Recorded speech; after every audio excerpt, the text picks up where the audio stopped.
በዛሬው ዕለት የነቀነኒ አዱኛ መዝገብ በፍርድ ቤት ችሎት ፊት ለፊት ቀርቧል።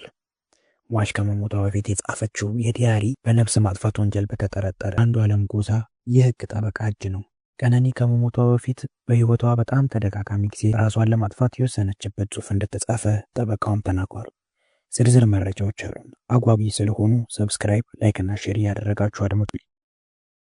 መምህር ጠበቃና የህግ አማካሪ አበባየሁ ጌታ ለጉርሻ በውስጥ የላኩት መልእክት እንዲህ ይላል።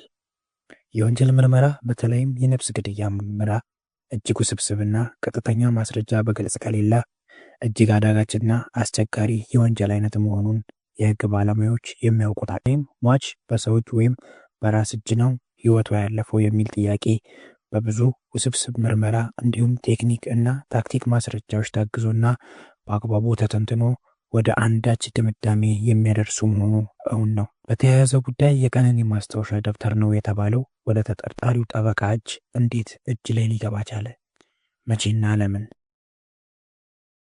የምርመራ ትዕዛዝ ሲወጣ በተለይም በአንድ አይነት ነፍስ ግድያ፣ ራስን ማጥፋት ጉዳይ ላይ ፍንጭ ሊሰጡ የሚችሉ እንደነ ስልክ ንግግር፣ የማስታወሻ ደብተር፣ እንደነ የተቀዱ ካሴቶችና ሌሎች ማስረጃዎች በምርመራ ፖሊስ እጅ መግባት አልነበረበትም ወይስ በሳቱ ተደብቀዋል? ጠበቃው በእጅ ያለውን ማስታወሻ ደብተር ከየት አገኘ? እንዳገኘውስ ለምን የምርመራ አካል አልደረሰበትም? ወይስ ወደ ኋላ ለመከላከል መልስ ለመጠበቅ ማሰብን ለምን መረጠ? የሷ ማስታወሻ ደብተር ስለሆኑስ ምን ማረጋገጫ አለ? ለምንስ በዚህ ምርመራ ወቅት ተነሳ? በአሁኑ ሰዓት ወንጀል አፈጻጸሙን ወይም ክርክሩም የዋስትና መብቱን ይጠበቅ ይሆን? ዛሬ በዋለውም ችሎት በቀነኒ አዱኛ ሞት ላይ ዛሬ ቀጥሮ የነበረ ሲሆን በአራዳ ምድብ ችሎት ዛሬ በነበረው ችሎት የፖሊስ ምርመራ ውጤት ይጠበቅ የነበረ ሲሆን ፖሊስ የ15 ቀን መረጃ ማሰባሰቡን ገልጾ የፌዴራል ፖሊስ ፎረንሲክ ምርመራ ውጤቶች አሁንም አልደረሱኝም በማለት 14 ቀን ተጨማሪ ቀናትን ጠይቋል።